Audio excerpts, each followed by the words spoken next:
OFW. My gosh, sinasadya niyo ba ito? Sinasadya niyo? Para maraming hindi makabutar?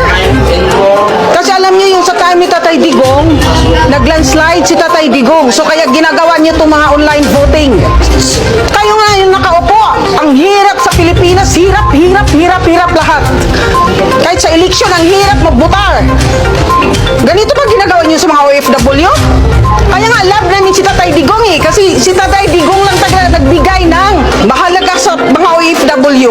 Ngayon ang ginagawa niyo sa amin. Dami ngayon di makabutar. Almost 40% lang ang nakaregistered ata ngayon. Marami ngayong hindi makabutar nga OFW. Walang hiya kayo talaga. Government ngayon ng Pilipinas. Walang hiya kayo. Kakapal ang mga mukha nyo. Sinasadya nyo to. Alam ko, sinasadya nyo. Para maraming hindi makabutar.